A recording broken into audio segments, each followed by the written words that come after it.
Hujan deras mengguyur malam itu. Petir menyambar di kejauhan, membuat kaca jendela rumah kontrakan bergoyang. Di dapur yang sempit dan pengap, Rani duduk memeluk lutut, sesekali menatap ke arah anak sematawayangnya yang tertidur di kasur lantai beralaskan tikar plastik. Suaranya kecil, napasnya terdengar berat karena baru sembuh dari demam. Rani menggigit bibirnya yang pecah-pecah, lalu mengeluarkan sesuatu dari balik lemari plastik. Lembaran brosur lusuh, penuh lipatan dan noda air. Di bagian atas tertulis, pendaftaran kejar paket C pendidikan kesetaraan untuk masa depan lebih baik. Matanya berbinar. Ia menatap tulisan itu seperti cahaya terakhir dalam hidupnya. Selama 5 tahun menikah, ia tak pernah lagi merasakan duduk di bangku sekolah. Saat menikah dengan Bayu, suaminya yang kini bekerja sebagai ojek online, Rani masih duduk di bangku kelas 2 SMA. Janji manis Bayu masih terngiang di kepalanya waktu itu. Abis nikah, kamu lanjut sekolah ya? Aku yang biayain. Tapi kenyataan justru sebaliknya. Tiba-tiba terdengar suara pintu dibanting keras. Rani kaget dan buru-buru menyembunyikan brosur itu di balik bajunya. Bayu datang dengan wajah masam, jas hujan masih menempel, air menetes dari ujung jaketnya. Apa yang kamu sembunyikan barusan? Tanya Bayu tajam. Enggak ada, Mas, jawab Rani gugup. Bayu mendekat cepat. Dengan kasar ia menarik tangan Rani dan menemukan brosur yang belum sempat disembunyikan baik-baik. Dibacanya sekilas, lalu mendengus keras. Sekolah? Kamu mau sekolah? Rani menunduk, tangannya gemetar. Aku cuma mau ikut kejar paket, Mas. Malam hari, biar nggak ganggu rumah. Tanpa diduga, Bayu merobek brosur itu di depan wajah Rani. Aku udah bilang kan, gak usah mimpi jadi pintar. Di rumah aja. Urus anak, masak, bersihin rumah. Sekolah mau jadi apa? Biar bisa ngatur-ngatur aku? Hai ha? Suara Bayu menggema sampai luar. Anak mereka terbangun dan menangis kencang. Rani langsung memeluk anaknya, mencoba menenangkan sambil menahan air mata yang jatuh tak terbendung. Bayu masih berdiri dengan napas berat, menatap mereka seolah melihat beban hidupnya sendiri. Aku capek, Ran. Capek dengar kamu ngomongin sekolah terus. Mau jadi apa sih kamu? Emangnya kalau lulus, bisa beli rumah? Bisa bantu aku nyicil motor? Aku cuma mau belajar, Mas. Biar anak kita nanti bangga punya ibu yang ngerti pelajaran. Aku nggak pernah minta dibeliin apa-apa, ucap Rani pelan sambil mengelus rambut anaknya. Bayu mendengus, lalu berjalan ke kamar.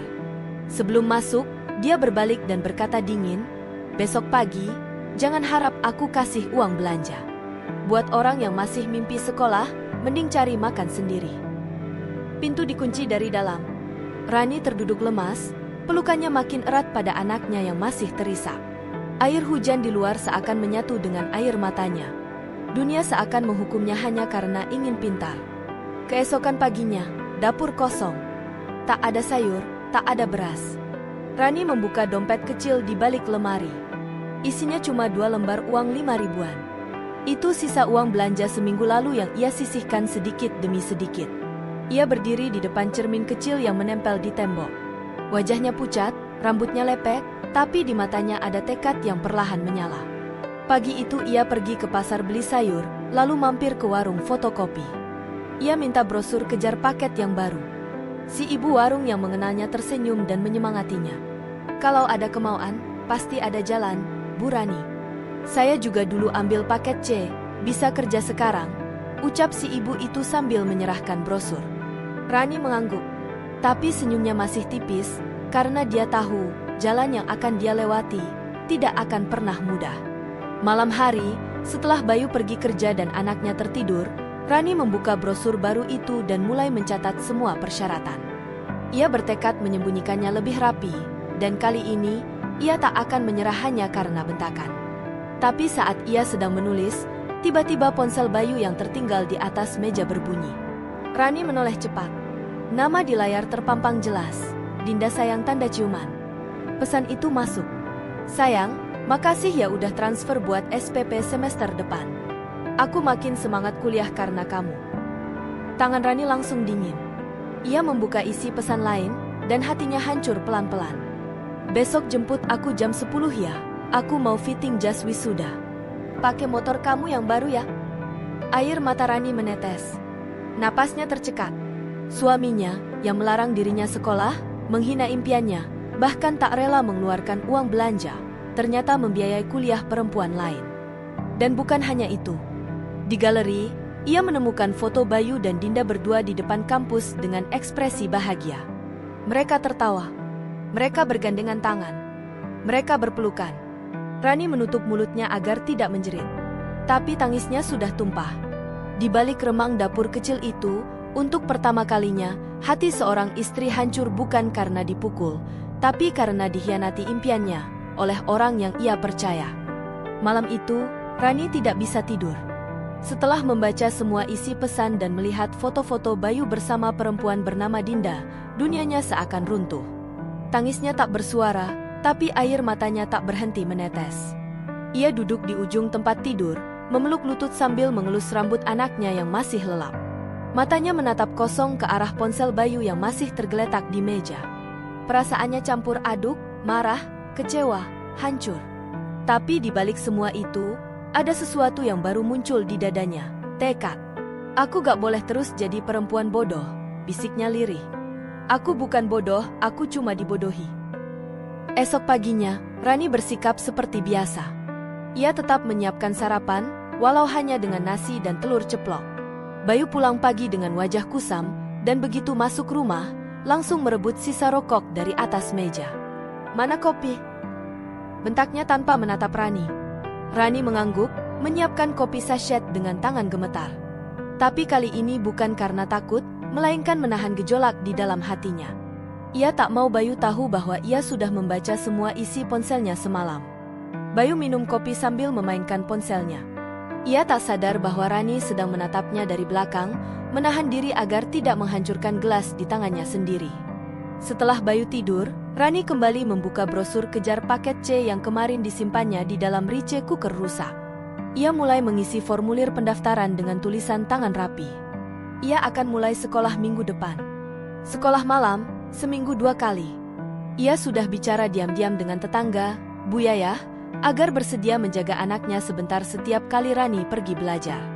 Gak usah bayar, Bu Rani. Udah kayak anak sendiri kok, tenang aja, ucap Bu Yayah dengan senyum hangat. Rani mengangguk, matanya berkaca-kaca. Dukungan sekecil apapun kini sangat berarti. Beberapa hari berlalu, Bayu makin sering pergi tanpa kabar. Pulang makin larut, bahkan kadang tidak pulang sama sekali. Rani tetap diam. Ia tidak protes. Ia tidak bertanya. Tapi di balik diamnya, ia menyimpan rencana. Sampai akhirnya, malam itu, Bayu pulang jam 11 malam. Bajunya rapi, rambutnya wangi. Rani tahu dari mana ia pulang. Bayu menaruh tas kecil di meja dan langsung masuk kamar mandi. Saat itulah Rani membuka tas tersebut dengan cepat. Di dalamnya ada struk belanja dari butik ternama, 2 lembar tiket bioskop, dan nota pembayaran semester kuliah atas nama Dinda Putri Aulia. Tangannya gemetar. Tapi kali ini bukan karena takut. Ia merasa seperti api mulai membakar dalam dirinya. Ia memotret semua barang itu diam-diam, lalu mengembalikannya ke tempat semula sebelum Bayu keluar dari kamar mandi. "Kenapa kamu liatin aku gitu?" tanya Bayu curiga. "Gak apa-apa, Mas. Capek ya?" jawab Rani datar. Bayu hanya mengangguk. Ia langsung rebah di atas kasur tanpa ganti baju. Rani hanya duduk menatapnya dari kursi kecil di sudut kamar. Lama, hening. Dalam hatinya berkata, "Dulu aku percaya kamu akan bahagiain aku. Tapi ternyata kamu cuma menjatuhin aku makin dalam." Seminggu kemudian, Rani resmi mulai sekolah. Ia datang ke gedung kecil di belakang kelurahan setiap malam Selasa dan Kamis. Di sana, ia belajar bersama para ibu-ibu lain yang punya nasib mirip. Tak sempat tamat sekolah karena menikah muda atau keterbatasan ekonomi. Awalnya ia malu. Tapi begitu melihat wajah para ibu yang semangat menyalin catatan dari papan tulis, ia merasa tak sendiri. Ia bahkan jadi salah satu murid yang cepat tangkap. Bu Rani ini cepat belajarnya. Tulisan rapi banget, puji gurunya malam itu.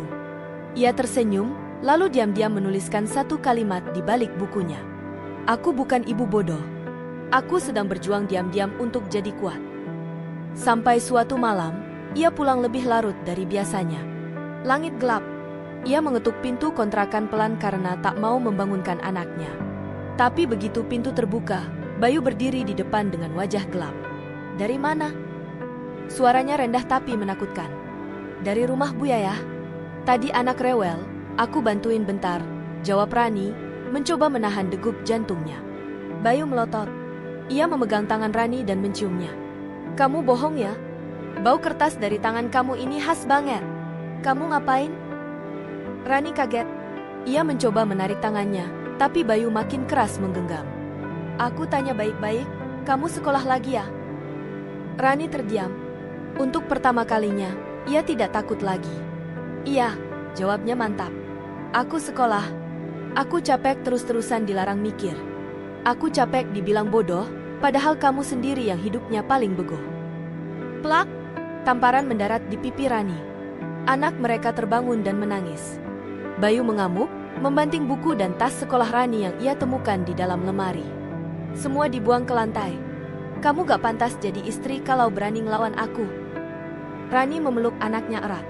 Dengan wajah dingin, ia menatap Bayu. Yang gak pantas jadi suami itu kamu. Yang selingkuh sama mahasiswi, yang bilang aku gak boleh sekolah tapi malah bayarin perempuan lain sampai bisa wisuda. Bayu terdiam. Wajahnya pucat. Rani mengambil ponsel, membuka folder berisi foto-foto bukti, dan menunjukkannya ke Bayu satu persatu. Lihat ini. Bukti semua pengkhianatanmu. Mau aku lapor ke orang tuamu? Atau ke kantor? Bayu terdiam. Wajahnya tak lagi garang. Kali ini, ia ketakutan. Tapi Rani tidak menjerit, tidak histeris. Ia hanya berkata pelan. Kalau kamu masih punya hati, keluar dari rumah ini malam ini juga. Aku gak akan tahan kamu nyakitin aku dan anak lagi. Bayu mencoba membalas, tapi tak ada suara yang keluar. Ia mengambil jaketnya, lalu keluar dengan langkah gontai. Dan untuk pertama kalinya setelah 5 tahun menikah, rumah itu terasa tenang. Sudah 2 minggu sejak Bayu pergi dari rumah. Tidak ada kabar, tidak ada pesan, tidak ada uang belanja yang ditransfer seperti biasanya. Tapi anehnya, Rani justru merasa lega. Tidak ada lagi teriakan yang membangunkan anaknya tengah malam. Tidak ada lagi suara bentakan yang membuat hatinya ciut. Tidak ada lagi kaki-kaki kasar yang menghancurkan harga dirinya. Meski hidup makin berat, tapi Rani mulai bisa bernapas. Setiap pagi, Rani bangun lebih awal. Ia memasak seadanya untuk anaknya, lalu menitipkan anak itu ke Bu Yayah sebelum berangkat kerja serabutan. Kadang bantu-bantu cuci piring di warung, kadang bantu jaga toko sembako. Siang hari ia pulang, istirahat sebentar, lalu malamnya pergi ke sekolah kejar paket C. Hidupnya seperti mesin. Tapi di balik semua itu, ada satu hal yang kini tumbuh kuat dalam dirinya, harga diri. Suatu hari, saat sedang menyapu halaman kontrakan, seorang guru dari tempat belajarnya datang. Namanya Bu Yuni, guru yang mengajar matematika. Bu Rani, saya lagi cari orang yang bisa bantu entry data di sekolah tempat saya ngajar siang. Gak berat kok, cuma input nilai dan bantu guru-guru bikin dokumen, ucap Bu Yuni ramah. Rani terkejut. Beneran, Bu? Iya, saya lihat ibu rajin, tulisannya rapi, dan ibu cepat belajar. Kalau ibu mau, minggu depan langsung masuk aja.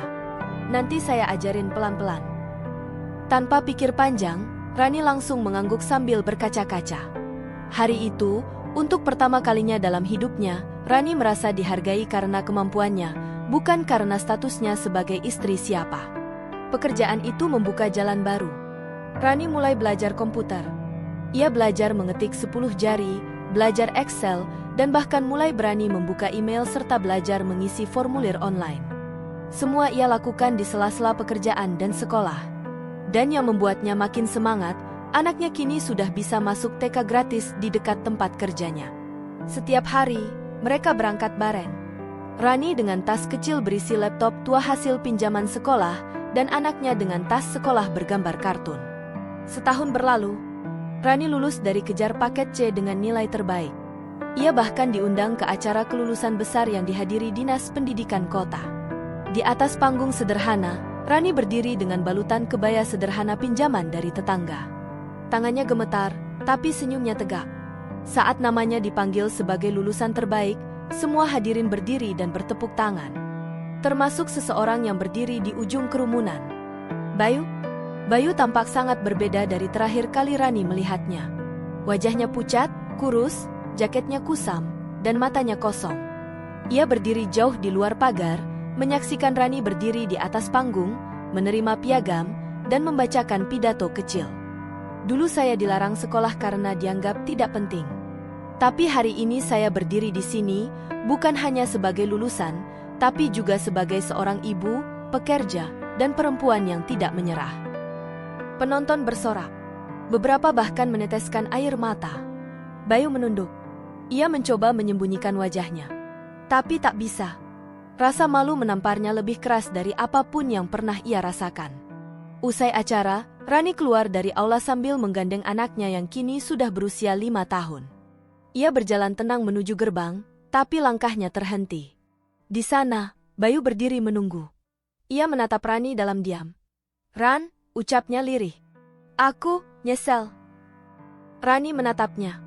Lama, dingin, tanpa senyum. "Dinda ninggalin aku. Setelah lulus, dia kawin sama dosennya. Uangku habis. Motor juga dijual buat bayar kontrakan." Rani tak menjawab.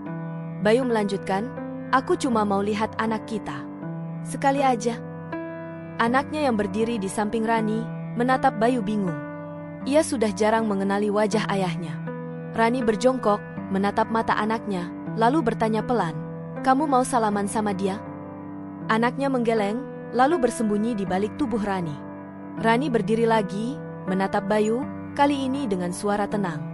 "Kamu dulu larang aku sekolah, bilang aku bodoh, bilang aku gak pantas punya mimpi. Tapi sekarang, kamu sendiri yang kehilangan semuanya." Bayu tertunduk, matanya mulai berkaca-kaca. Rani menarik napas panjang. "Aku gak dendam. Tapi kamu gak punya tempat lagi di hidup kami." Ia menggandeng anaknya dan melangkah pergi, meninggalkan Bayu yang berdiri diam di balik gerbang. Hari itu, Bayu menyaksikan dengan mata kepalanya sendiri perempuan yang dulu ia rendahkan, kini berdiri jauh lebih tinggi darinya. 3 bulan setelah acara kelulusan itu, hidup Rani berubah lebih cepat dari yang pernah ia bayangkan. Namanya makin dikenal di lingkungan sekolah tempatnya bekerja.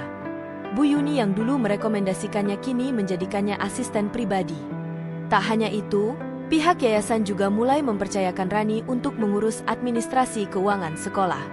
Ia dipercaya karena rapi, jujur, dan bisa diandalkan. Setiap pagi, Rani datang dengan pakaian sederhana tapi bersih dan rapi. Ia menggandeng anaknya yang kini makin pintar, suka membaca, dan sering ikut Rani mengetik atau menghitung. Di luar, orang-orang mulai mengenalnya sebagai Bu Rani yang dulu pejuang kejar paket, sekarang kerja di sekolah. Dulu dikira pembantu, sekarang disegani. Sementara itu, Bayu justru semakin terpuruk. Setelah ditinggal Dinda, Bayu sempat numpang tinggal di rumah temannya. Tapi karena kebiasaannya kasar dan malas, ia akhirnya diusir. Kini ia tinggal di kamar sewa pinggir rel kereta. Motornya sudah dijual, ponselnya rusak, dan penghasilannya sebagai ojek serabutan tak cukup buat makan 3 kali sehari. Ia sempat menghubungi Rani dari nomor baru. Tapi Rani tak pernah membalas. Bayu lalu mendatangi rumah kontrakan lama. Tapi sudah kosong. Rani pindah sejak ia diangkat jadi staf tetap di yayasan. Kini ia tinggal di rumah kecil milik yayasan, rumah yang bersih dan tenang, jauh dari bayang-bayang masa lalunya. Suatu sore, Bayu berdiri di depan sekolah tempat Rani bekerja. Ia pakai baju lusuh, menunggu dari kejauhan. Saat Rani keluar bersama anaknya, Bayu memberanikan diri maju. "Ran, aku kangen anak kita." Rani menatapnya sebentar, lalu berkata pelan, "Kamu kangen, atau kamu lapar?" Bayu tercekat. Ia tertawa getir, lalu duduk di trotoar. "Kamu benar, aku lapar, tapi bukan cuma perut. Hati juga kosong." Rani berdiri tenang. Anaknya bersembunyi di balik tubuhnya, memeluk erat rok ibunya. "Kamu tahu, Yu," ucap Rani, menyebut nama Bayu dengan suara tenang. "Dulu aku pernah tidur sambil kelaparan karena kamu ambil semua uang belanja buat traktir selingkuhanmu makan sushi. Tapi aku diam, karena aku takut kehilangan rumah tangga." Bayu menunduk, mulutnya kaku. "Aku pernah tidur sambil peluk anak yang demam tinggi, sementara kamu nginep di hotel murah sama mahasiswi yang kamu bayarin kuliah. Tapi aku jam, karena aku gak punya pilihan. Rani menghela napas. Tapi sekarang, aku udah gak jam lagi. Bayu menatap Rani dengan mata merah. Aku cuma minta maaf. Maaf gak cukup buat ngembaliin harga diriku yang dulu kamu injak. Maaf gak cukup buat menghapus luka-luka anak kita. Bayu berdiri, mencoba menjangkau anaknya. Tapi si kecil buru-buru sembunyi di belakang Rani. Aku gak pernah ajarin anak kita buat benci kamu, ucap Rani tegas. Tapi mungkin, waktu sendiri yang ngajarin dia siapa yang benar-benar sayang.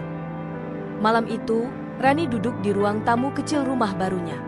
Di tangannya ada surat undangan dari sebuah sekolah swasta besar yang ingin merekrutnya sebagai staf keuangan tetap dengan gaji 2 kali lipat dari sebelumnya. Ia menatap anaknya yang sedang mewarnai di atas lantai. "Ma, nanti kalau aku gede, aku juga mau sekolah tinggi kayak mama," ucap si kecil polos. Rani tersenyum. Matanya berkaca-kaca. "Pasti, nak. Mama bakal pastiin kamu sekolah setinggi-tingginya. Gak akan ada yang larang kamu mimpi." Di tempat lain, Bayu duduk sendirian di warung kopi pinggir jalan. Ia memandangi layar ponselnya yang retak, memutar ulang pesan suara lama dari Rani yang dulu pernah memohon agar diizinkan sekolah. "Mas, aku cuma mau sekolah, tolong ya demi anak kita nanti." Bayu menutup mata dan menangis pelan. Waktu akhirnya menghukumnya. Bukan dengan teriakan, tapi dengan kesepian yang panjang. Pagi itu, udara terasa lebih segar dari biasanya. Di atas meja kecil rumah dinas guru tempat Rani tinggal, tergeletak sebuah amplop putih dengan logo sekolah internasional berukuran besar. Di dalamnya ada surat resmi bertuliskan, "Undangan sebagai narasumber Seminar Nasional Pendidikan Kesetaraan Perempuan." Nama Rani tertera jelas di barisan pembicara, sejajar dengan para guru senior, aktivis perempuan, bahkan kepala dinas pendidikan kota. Tangannya bergetar saat membaca surat itu. Di pojok ruangan, anaknya masih sibuk menulis PR sekolah sambil bersenandung kecil. Rani meliriknya dan tersenyum. "Ma, mama senyum-senyum sendiri. Dapat hadiah ya?" "Lebih dari hadiah, nak, ini jawaban dari semua air mata mama dulu." Hari itu, Rani datang ke seminar nasional dengan pakaian sederhana namun anggun. Ia mengenakan kemeja putih, rok panjang hitam, dan jilbab pastel. Wajahnya bersih, ekspresinya tenang. Ia berdiri di atas panggung besar. Di depannya duduk ratusan orang dari berbagai daerah, guru, kepala sekolah, tokoh masyarakat, bahkan wartawan. Ketika mikrofon disodorkan padanya, ruangan hening. Semua mata tertuju padanya. Ia menarik napas panjang, lalu mulai bicara. "Saya pernah dianggap terlalu bodoh untuk sekolah." Suara tepuk tangan pelan mulai terdengar. "Saya pernah disuruh diam dan manut hanya karena saya perempuan." Sorakan kecil dari barisan aktivis perempuan mulai terdengar. "Tapi saya di sini hari ini bukan untuk bicara tentang luka. Saya bicara tentang bangkit. Karena di balik semua rasa sakit itu, ada pelajaran bahwa perempuan punya hak untuk pintar, punya hak untuk dihargai, dan punya hak untuk bermimpi tinggi." Ruangan bergemuruh. Semua berdiri memberi tepuk tangan. Di luar gedung seminar, Bayu berdiri di balik kerumunan. Bajunya kumuh, rambutnya tak terurus, dan di tangannya ada koran bekas yang ia pakai untuk duduk di trotoar. Ia datang karena membaca pengumuman di pos ronda dekat tempat tinggal barunya, kamar sewa sempit yang penuh nyamuk dan bau apek. Ia melihat wajah Rani di banner besar di depan gedung seminar. Wajah yang dulu sering ia bentak, kini dipasang setara dengan tokoh-tokoh pendidikan. Tangannya gemetar. Matanya berkaca-kaca. Ia tahu, ia tak pantas berdiri di dalam ruangan itu. Ia hanya bisa menonton dari balik tiang, menyaksikan Rani berbicara dengan tenang, penuh wibawa. Orang-orang memeluk Rani, bersalaman dengannya, memintanya jadi mentor program perempuan berdaya. Bayu menunduk, memegangi perutnya yang lapar. Ia bahkan tak punya uang untuk beli nasi bungkus. Malamnya, Rani pulang membawa anaknya naik mobil jemputan dari sekolah baru tempatnya mengajar. Anak itu duduk di kursi belakang, memeluk boneka kecil. Sesampainya di rumah, Bu Yayah, tetangga lama yang dulu sering bantu jaga anak Rani, datang membawa sebungkus kue. "Bu Rani, saya lihat di TV. Masya Allah, kamu sekarang udah jadi tokoh." Rani tertawa kecil. Ah, saya cuma cerita apa adanya aja, Bu. Tapi cerita itu bikin banyak perempuan jadi semangat. Kamu sekarang kebanggaan kampung ini. Rani menunduk, matanya basah. Dulu saya pernah malu, Bu. Tapi sekarang saya tahu, rasa malu itu cuma datang dari orang-orang yang gak bisa lihat kita berdiri. Di tempat lain, Bayu duduk di emperan toko tutup. Ia memandangi langit malam sambil memeluk tas bututnya. Di sakunya hanya ada 2.000 perak. Tiba-tiba seseorang menyodorkan sekotak nasi bungkus dan sebotol air mineral. Bayu menoleh. Seorang pemuda relawan dari Yayasan Sosial tersenyum. Buat Bapak, ini dari acara seminar tadi. Makanan sisa buat peserta, boleh dibagikan. Bayu menerima nasi bungkus itu dengan tangan gemetar. Ia membuka kotaknya dan menemukan stiker di tutupnya bertuliskan, "Disiapkan oleh tim Ibu Rani Perempuan Bangkit Indonesia." Bayu langsung mematung. Stiker itu seperti palu godam yang menghantam dadanya. Dulu, ia menghina Rani karena hanya bisa masak dan urus dapur. Sekarang, nasi sisa seminar yang ia makan pun disiapkan oleh tim yang membawa nama perempuan yang dulu ia rendahkan. Di kamar sempitnya, Bayu makan dengan tangan gemetar. Air matanya jatuh satu-satu ke atas nasi. Malam itu, untuk pertama kalinya, ia menyadari Rani tidak pernah membalas dendam. Tapi Allah membalikkan semuanya tepat di depan matanya. Waktu yang ia pakai untuk mengkhianati dan menghancurkan, kini jadi pisau yang menyayat hatinya sendiri. 3 tahun berlalu sejak Rani berdiri di atas panggung seminar nasional. Namanya kini dikenal luas sebagai tokoh inspiratif perempuan Indonesia. Ia menjadi pembicara di berbagai kota, menulis buku yang laris di pasaran, bahkan kisah hidupnya pernah diangkat jadi film dokumenter di sebuah channel televisi besar. Semua berawal dari satu hal kecil, tekad untuk tidak lagi dibungkam. Pagi itu, Rani duduk di ruang kerja kecilnya yang penuh dengan tumpukan buku dan catatan seminar. Ia sedang membuka email dari organisasi pendidikan internasional yang berbasis di Malaysia. Subjek: kontrak kerja tawaran menjadi Direktur Program Kesetaraan Gender Pendidikan Asia Tenggara.